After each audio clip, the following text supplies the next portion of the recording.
Hey Burners, I don't know how reputable this site is. It's the Washington Examiner, and tomorrow is Tuesday. In about an hour will be Tuesday. It's 11 o'clock at night right now. And supposedly, well, it's true, Bernie is going to be on the campaign trail with Hillary tomorrow in New Hampshire, where he has won. He won over her there. So, in Portsmouth, New Hampshire they'll be, where the two will discuss their commitment to building an America that is stronger together and an economy that works for everyone, not just those at the top, according to the Sanders campaign. But Sanders officials say he won't push for more concessions from Clinton.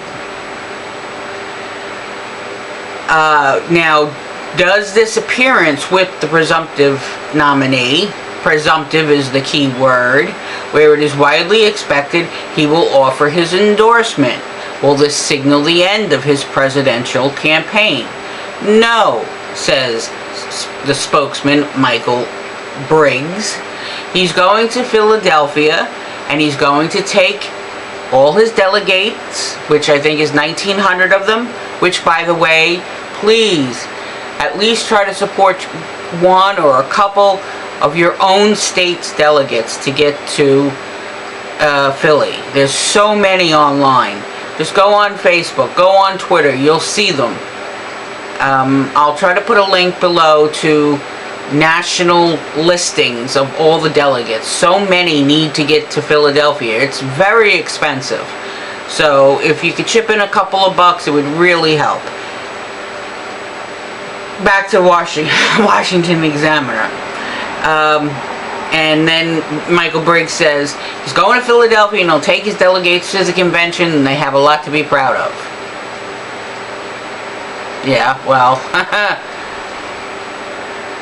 the two Democratic nominee candidates' first joint appearance comes over 1 month after Clinton officially secured the necessary number of delegates to become the Democratic nominee. Now, how the hell did she officially secure when the superdelegates haven't even voted?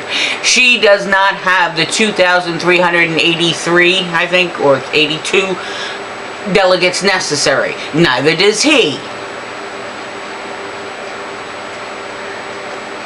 But since her nomination will not be final until the convention, at least they acknowledge that part, Sanders has stayed in the race as a means of promoting his progressive agenda and shifting the party platform to the left.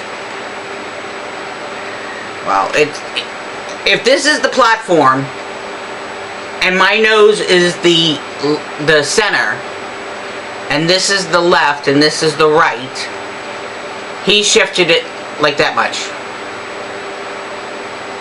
And even that shift is non-binding, and even that much doesn't mean that she will not flip and flop like she has done throughout her career and even during this campaign. Now, Briggs goes on to say, I think that those two are very significant. I think that those are two very significant accomplishments. We had a good thing over the weekend in Orlando. If he thinks that was a good thing in Orlando, either one, he wasn't there, two, he's a Clintonite, or three, they've given up.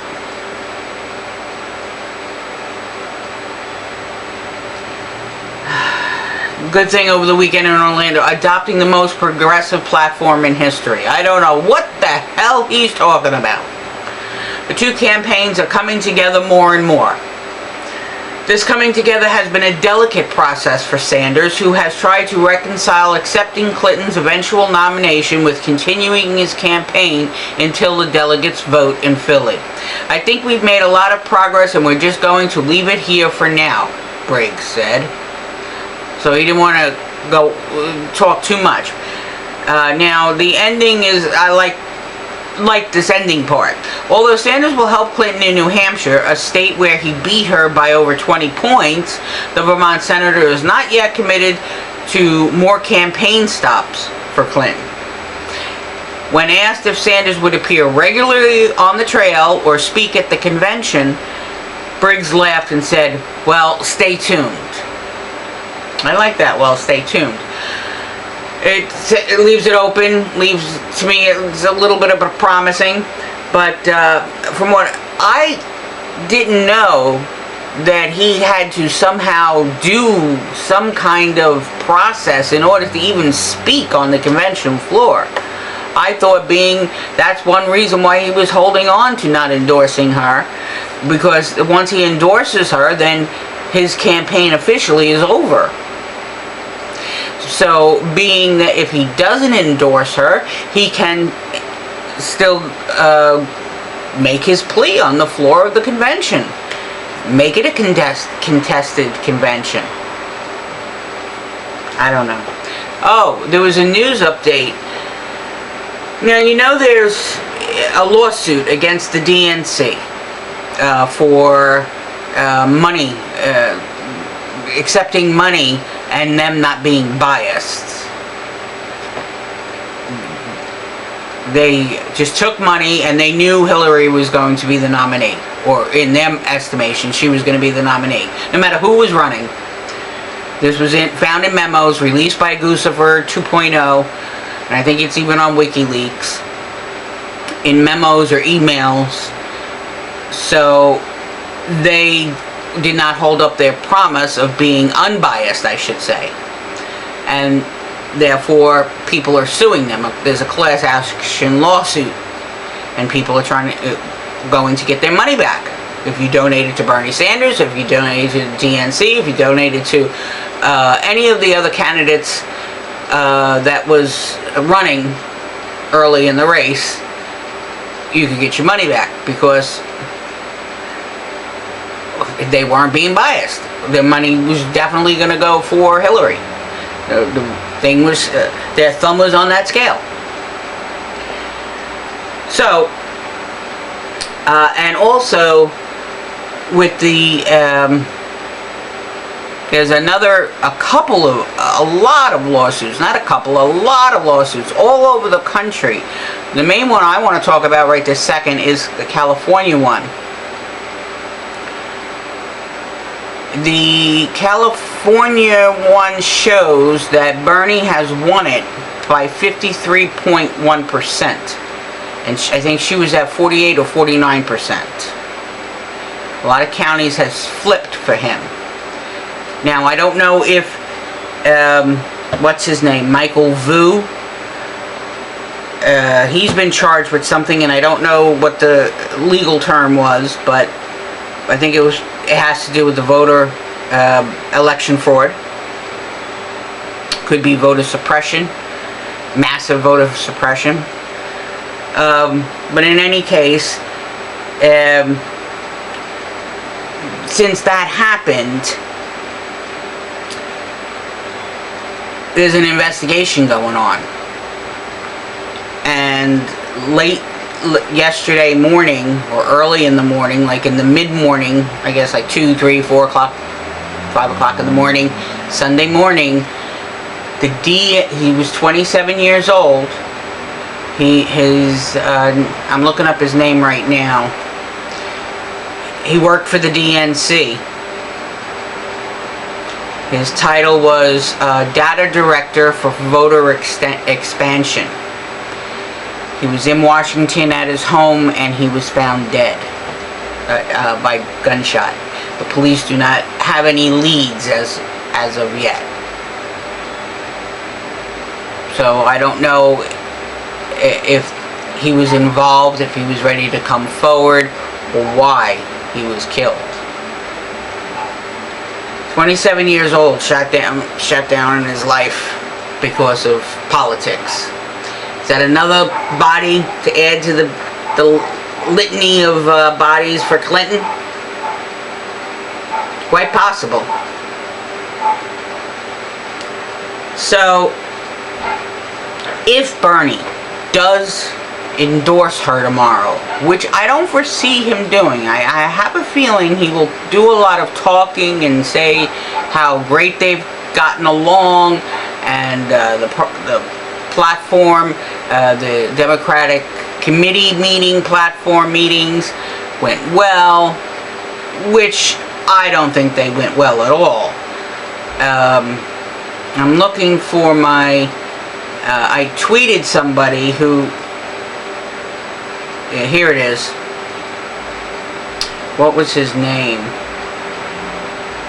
Bill. He took a poll yesterday. He posted a poll for 24 hours asking if we think that Bernie should endorse her. And it came out no. Like 64%. I remember seeing it yesterday, and when I took it, it was at 99% as far as I know. And I could have sworn I took a screenshot of it. I'm looking for it now. I just came across it again tonight, the results. So he wrote, even at the expense of a progressive platform, his supporters don't want him to endorse Clinton. Well, the committee meetings are over. That's one thing. So there's no more negotiating. There's no more trying to persuade the Clintonites, the Clinton puppets, to adopt any amendments to the platform. What didn't they accept? Well, they are pro-TPP. Bernie Sanders is not pro-TPP. They are pro-fracking. Bernie Sanders is not pro-fracking. He wants to ban fracking. They are pro-fossil fuel drilling. Bernie Sanders doesn't want to have fossil fuel drilling. They are anti-carbon tax. Bernie Sanders wants carbon tax. They are pro-corporate welfare. Bernie doesn't agree with corporate welfare. They are anti-marijuana legalization. And that lost by one vote. Bernie Sanders is for legalizing marijuana. For medical use, I know for sure. Anything else, I'm not positive on. They are pro-intervention for wars in Iran and Syria. Bernie Sanders is against war. Only war as a last resort. They want to increase military spending. They want to increase dark intelligence budgets. They want no provisions for ending current wars. Bernie Sanders wants to end current wars. So now it's a little meme I posted as a response to this guy Bill. It says, the DNC is a corporatist party that supports war for profit, fracking, corporate welfare, and does not plan to keep corporations in check. So how he could think that this is a progressive agenda, I don't know. And how that article that I just read, the Washington Examiner, could say, and how Bill Briggs could say that it's the most progressive platform in history is beyond me. My main concern is the TPP, because we could get $15, they agreed to $15 an hour. Oh, whoop whoop. I mean, yes, it's very good, but the TPP will knock it down to 23 cents an hour. Don't believe me? You will see. Well, actually, they're saying between $2 and $3 an hour. That's what corporations want to pay American workers. $2 to $3 an hour. And do away with unions. So you would have no way of fighting for anything else.